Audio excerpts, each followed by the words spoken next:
Ladies and gentlemen, welcome back to another Gotham Chess openings video. Today I'm sharing with you an opening that I consider to be one of the best for beginner, intermediate, and all the way up to the advanced level. Yes, it has gambit tendencies, and there are ways that you can win in the first 5 to 10 moves, but that does not mean that the alternative is having a terrible position, because oftentimes in gambits you play some nonsense and you win, but if they know what they're doing, you get a completely lost position. And that opening is called the Portuguese Gambit. Now, I actually have a repertoire with the black pieces that I have on my website. It's a paid course, and it's an entire repertoire on gambits. You can check it out. The link is in the description. And one of my recommendations is the Portuguese Gambit. That goes into far greater depth than this video. This video will just be kind of like an introduction. We're going to look at the theory. All the moves are in the description. And then there are 2 practice games, like always. So we are playing with black. We are an honorary Grandmaster Gotham subscriber with a Grandmaster title, and they play e4 and we play d5. Normally, this is a Scandinavian defense, okay? So e takes d5, queen takes d5, and then if our queen gets attacked, our queen moves. If you want to learn the Portuguese Gambit with the Scandinavian defense on your own, you're more than welcome, but today I'm showing you the move knight f6. The point of knight f6 is twofold. Number one, it supports the bishop going to g4. So the bishop is going to come out and attack this queen in a couple of moves, or immediately. The other thing is you give your opponent the opportunity to defend this pawn. This is potentially the beginning of something as known as the Icelandic Gambit, which you kind of have to know together with the Portuguese Gambit. Now, the position that I talk about on the thumbnails, winning in 7 moves, we're going to look at that, and we're also going to look at a position that 15,000 people have fallen into. So here, the main move is considered d4, basically saying, I'm not going to do anything about this pawn. You can go ahead and take it. And we completely disregard that and play the move bishop g4. At any of these points, white can play slightly differently than what I'm about to show you, but we're going to cover that, okay? The best move here for white against a well-prepared opponent is, believe it or not, f3. Because white now is like, well, this is dumb. You have to move your bishop, and we will. We'll play bishop back to f5, and then white will defend the pawn and say, well, you should have taken the pawn when you had a chance, bozo, because now you're not going to be able to take it, right? So white sacrifices temporary development and weakens the king a little bit on the dark squares to hang on to this pawn. This is when we play the move e6. And as you're going to see throughout this video, if they don't take us, if they don't take our offering, we just take. So we will win the pawn back if they're not brave enough to take our pawn, right? So if they do take our pawn, here is where we uncork the nastiness of this gambit. We play the move knight c6. We don't take the pawn again. And we invite them to take with check, which is so appetizing, right? So if they take with check and we take back with the king, we are now down 2 pawns, but white is already 1 move away from being totally lost. So everything loses here for white except 1 move. Oop, I apologize. That was weird. My elbow thing snapped. We are 1 move for white doesn't lose the game and everything else does lose. So first of all, what are the threats? Well, first of all, why did I say first of all twice? First of all, I sound like Charles Barkley. Well, number 1, d4 is hanging, but also knight b4 and knight c2 is a problem. For example, here, if white plays d5, attacking our knight, knight b4, knight c2 is just winning. And if they play this, plug this position into Stockfish, -5. Because white has no moves. Every one of white's pieces is on the first rank. Rook e8 is coming with check. Queen e7 is coming. It's just devastating. Attack is completely devastating here for white. Black is just going to win, like, in the next few moves. So d5 is bad. Bishop e3, a very natural move. Now not knight b4, and this is the move in the description. Bishop b4 check, and rook e8. So we have all of our pieces playing, and there is the idea when the bishop goes to e3 to sacrifice the rook. If you win a game of chess like this, after watching this video, you gotta come back, you gotta donate. You gotta donate something, and write it in the donation message on the PayPal, all right? Be like, I won the game, watch. Sacrifice the rook, take on d4, and if they take, if you get this checkmate, you owe me. I'm telling you, that's it. If you mate like this, you can also mate with the queen, but it's much cooler to mate with the bishop. That's mate. Congratulations, you won a game in 13 moves. Bishop e1, mate. All right, this is insane.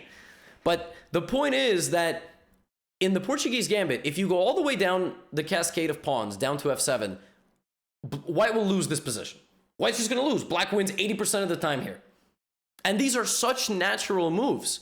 All the way back to d4, f3, c4. There's a lot to remember, but play through it. Every move makes sense. d4 on the third move, for example, right? Now, of course, it's important to note, like at some of these moments, white might not play like this. For example, knight c3, white might play. All right, then we take on d5. Okay, if cd5, we can take. We can also delay that, play bishop d6, short castle. Right, we just got to play chess. If they don't play directly into our gambit, we have to play chess. I'm really sorry, but you have to play chess sometimes. Now, on bishop g4, they also don't have to play f3. If they don't play f3, if they play bishop e2, for example, well, then you trade, and then you take your pawn back. And then you have to play chess. Knight c6. And this is why you get a course on this opening, for example, so that you have all the alternatives covered in a greater detail. But for the purposes of this video, it's a little bit of an introduction. If they don't put up any resistance, you're just going to take the pawn. One of my favorite things to do is to long castle, and the position is just very imbalanced. You know, you get something that looks like this. You can rotate your queen this way, and then you can start an attack. So this is how I like to play it if I don't get a Portuguese gambit or I don't get an Icelandic gambit. If my opponent just doesn't let me, you know, have any fun, if they play knight f3 or whatever, you know, same thing here. They could play knight f3 on the third move. Well, then you have to just, you know, you can still play this, but I like to go for this long castle. So that could be your approach. I'm going to play into my gambits, or if they don't let me play into my gambits, I'm going to take back on d5 at some point, and then I'm going to go for long castle and go for a big attack. There are obviously other options. For example, on the third move, white can defend the pawn like this. Now bishop g4 is bad because you're not actually... I mean, I suppose it could become the same thing if they play d4, but if they don't play d4, then this is just not the same situation. So what I recommend against c4 is I recommend the move e6. So we are inviting them to the Icelandic gambit. The point is that if they take and we take, our next three moves are either bishop here check. It's not check right now, but if it is check, after d4, give a check. Queen here, knight here, long castle. Queen here because we're lining up to the king.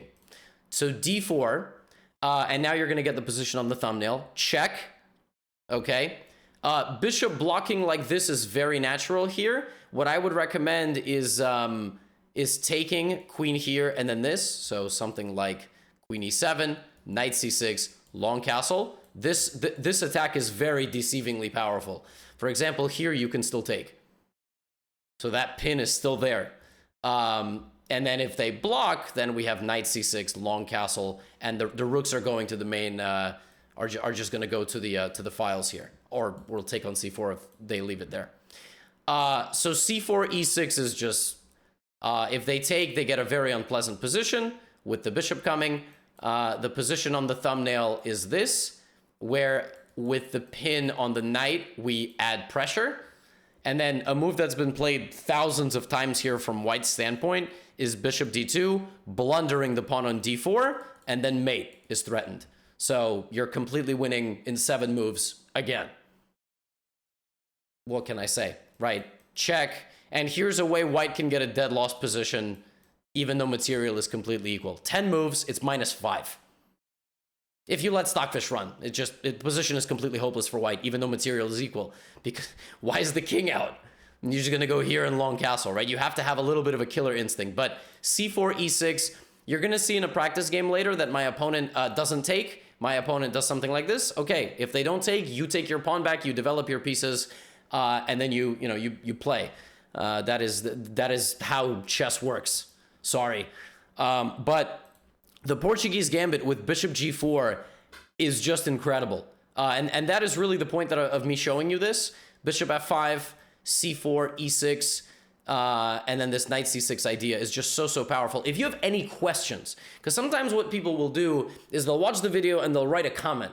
All right, before we get into the practice games, you'll go, at this timestamp, what about this? All the moves are in the description. Everything you see on the screen, you can go put into Stockfish, not during a game, before you play, and ask and get any questions answered. So that's what I recommend, because I'm not going to sit and actively answer questions. I try to put everything there for you, And then if you have any questions that I wasn't able to cover, because I'm trying to make this a concise video, you gotta go explore on your own. For example, what if d5 here? Nah, it looks like a normal move, except it loses the knight before. You know, and then you're gonna win your pawns back. Portuguese gambit is so natural for white to fall into. This position has been reached like 10 to 20,000 times with a win rate of 80% for black. So go get them. If you want to check out my gambits repertoire, you are more than welcome. Yeah, let's go play some practice games. Practice game number 1 against the legend of the Gotham community. Goes by the name of Biscuit. E4, D5. Knight F6. And Biscuit plays C4. So we might get an Icelandic gambit, not one of the Portuguese variety. And we're going to see what happens with these pawns here. It's very, very, very common, yeah, for people to just not even engage. So we're going to take. But you're going to get a lot of games where people do very much engage. The thing is, sometimes when I play my subscribers, people are like, I'm just going to chill. I'm not going to do anything too insane because they don't want to lose in 10 moves. So they lose in 15. It's not a problem. Yeah, bishop c4 is definitely a move. I personally like to just reinforce the bishop here. And there's actually a sneaky threat. The threat is to take the knight.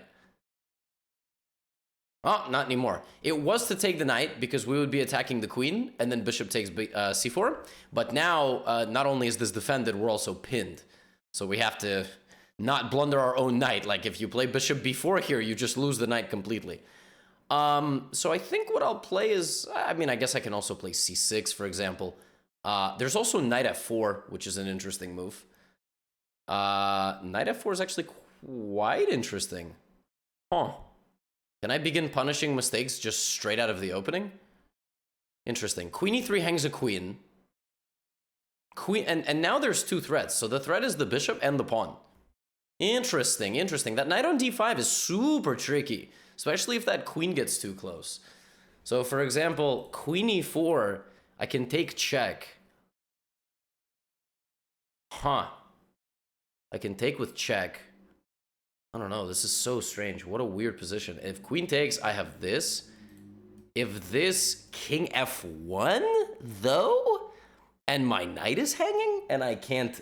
Wow. Wow, what on earth? What on earth is going on? So my knight is just straight up under attack. Whoa. And this is under attack. What have I done? Did I just... What have I think I have queen e7 here?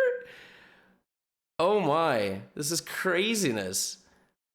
If queen b7, then discover check and I win the queen. Okay, this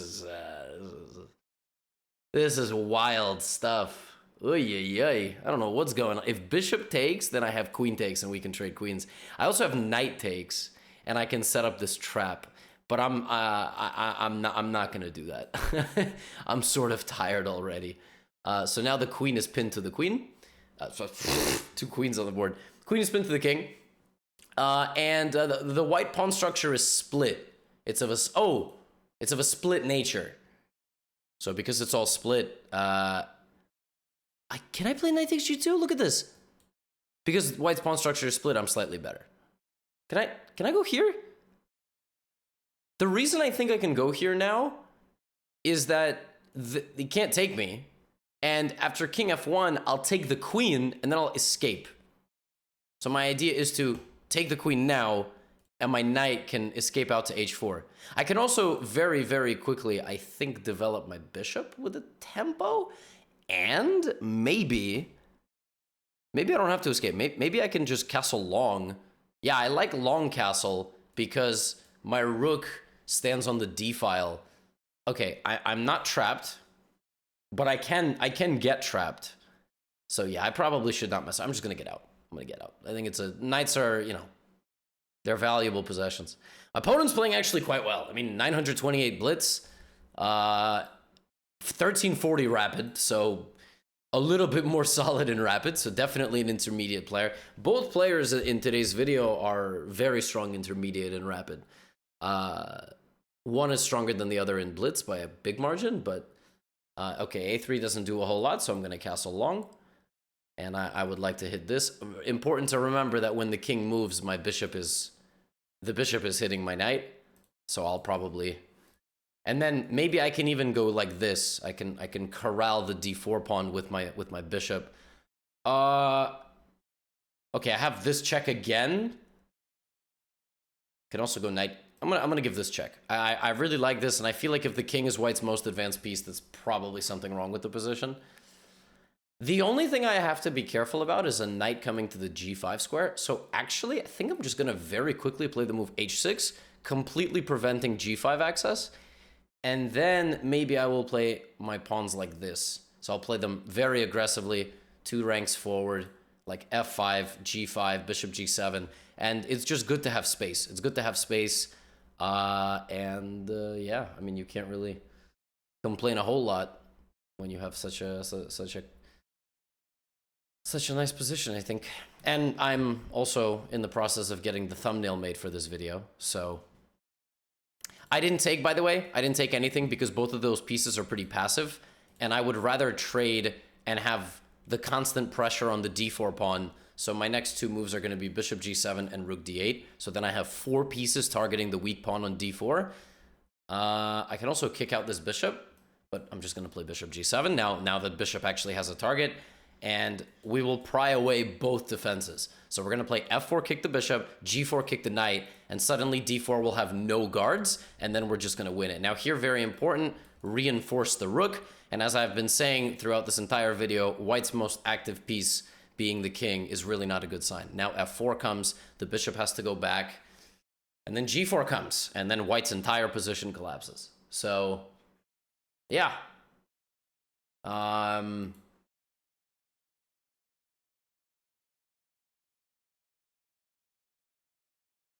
That's basically it. g4.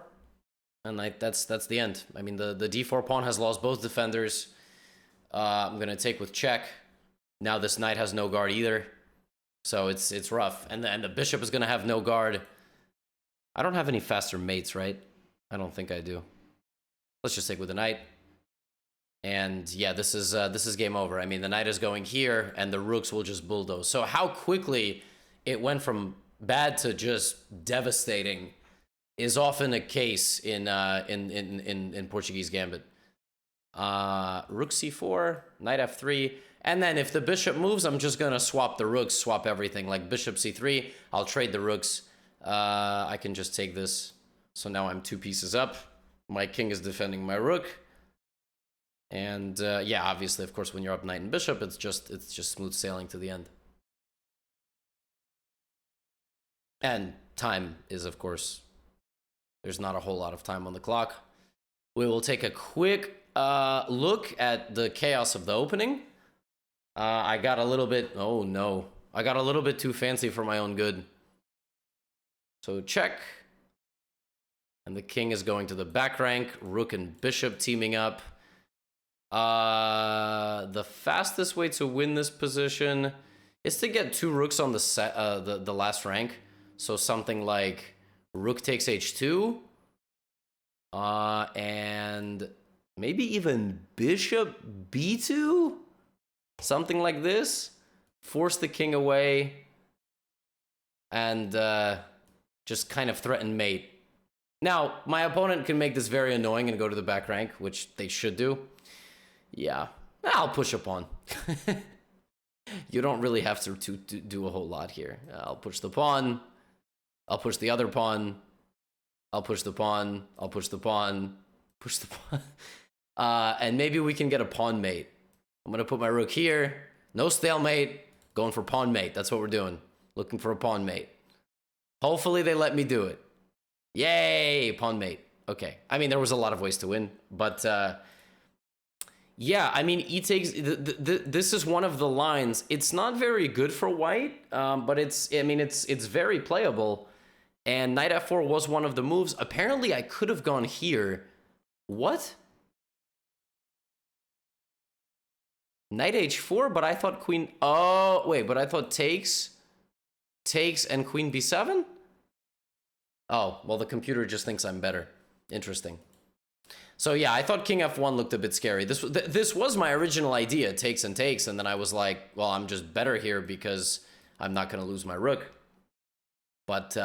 I got scared of king f1. So if you don't want to deal with all that, just play bishop e7 and short castle.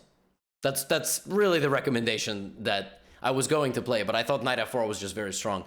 So this is definitely one of the options. c6 is also a move, absolutely. Knight b6, attacking the bishop, also a move.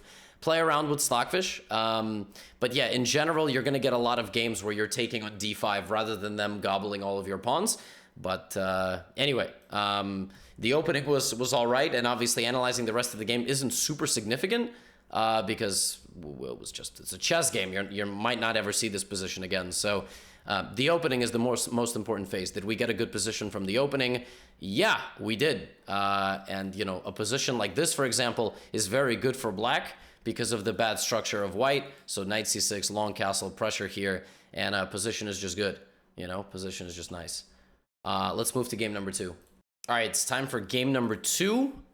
This game, my opponent actually is fully aware of what I'm going to play because it's the second game of the video.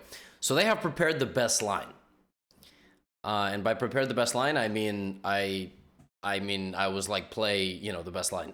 And the best line, as I mentioned in the intro, is actually not to play bishop e2 or knight f3. It's to play f3. Now, my opponent also wanted to give the disclaimer that they haven't played a whole lot recently, so if things go poorly, that's all right. But what I told them was, it's okay if things go poorly, because that just means that the opening is very strong. And sometimes people ask, why don't I play, like, people my rating? I do. I play them all the time. You should just join me on Twitch. But for the purposes of the video, you know, most of my audience is around this level, like 1,500, maybe 1,100, 900, as we saw earlier. So, you know, it's important for me to show games that you're probably going to see similar types of moves. I can play against IMs and GMs. My opponent doesn't actually enter the gambit. They play a little bit more solidly. So now I'm just going to take back my pawn. And the thing about this is that since my opponent committed to f3, they've created dark squared weaknesses, as already mentioned in the theory portion of this video. And also they've removed natural development from their side. So if they're not going to be up the pawn or two, and they've decided to kind of venture down this side of things, then they're going to struggle. So b3, I'm thinking even to not take, because again, it's a gambit. The entire strategy is foot on the gas. So I'm going to play bishop b4. Now that move is developing with tempo, and I'm attacking the knight. So probably one of the bishop moves will have to block. And then I'm ready to castle. So now I have 3 pieces out versus 1. When I castle, I'm going to have a rook out as well. So that's 4 pieces. And then and only then, really, am I going to think about moves like this. Now, queen e7, I'm not playing, even though it's a check, because I really don't want to trade queens. This is not like in the Icelandic gambit when queen goes to e7. I'm going to play short castle as Benji is eating some wires over here. Chewy boy. So yeah, we've castled, and I mean, rook e8 check is coming, and it's looking like it's going to be a relatively unpleasant experience for my opponent, because now any developing move also blocks something. So bishop here, it's actually not a bad move, but actually, yeah, you know what? I was actually going to keep talking, but bishop d3 is probably the best move, because if I take, I'm only helping my opponent develop, right? I'm removing one of my active pieces. I don't think it's that smart, but if I do take, then afterward I can give a check. Maybe I can take this pawn and attack the queen.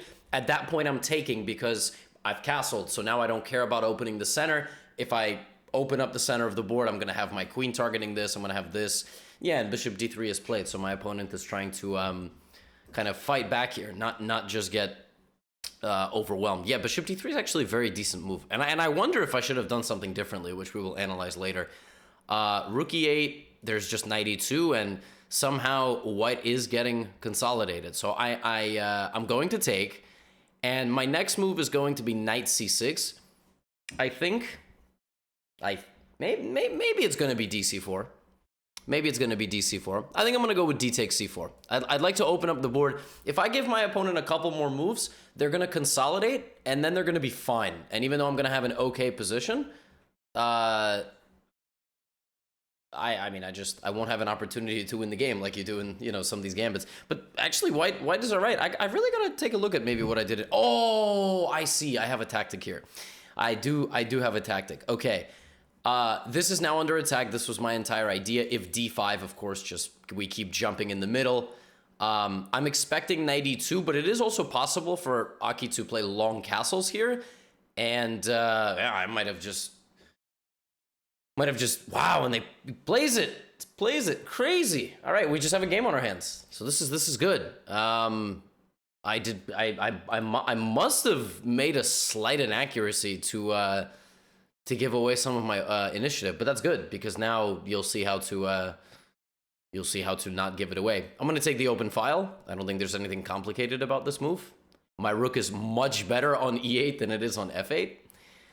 And since kings are on opposite sides, I'm thinking to, pawn storm here. a5, a4, a3, maybe a6, b5, even at the cost of a pawn to open up my rook.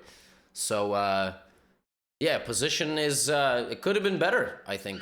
I'll be totally honest. I think it could have been a lot better. But sadly, it was not to be. All right, knight e2. I'm gonna play this a6 move now. I almost don't even think I have any advantage at all. My biggest advantage here might be the fact that I'm a streamer, like my opponent is playing and being up some rating points.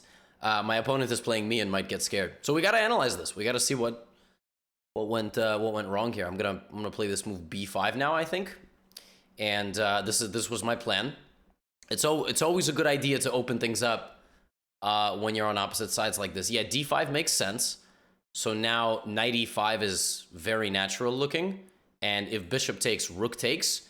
And we have a position where, again, due to the opposite side castling nature, I'm going to try to break this apart and then go here. And we're going to try to win the game like that. Yeah, but I'm actually kind of dissatisfied with how this went. But it goes to show you that, even if white plays into some of the gambit, but not the entire thing, you still have to play chess. Sorry. I know, sometimes it's better to have an automatic victory in the opening.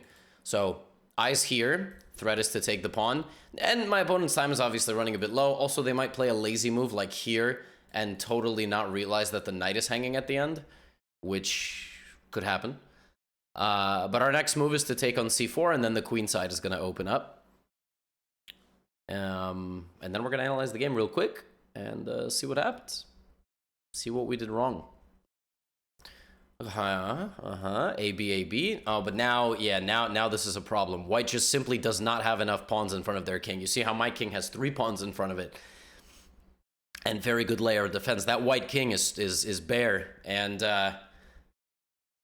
yeah, I mean, running around with no clothes on in the privacy of your own home is one thing, but when it's out in the open, I'm not so sure, number one, it's legal or recommended. Rook takes a3, and I think this is the beginning of the end.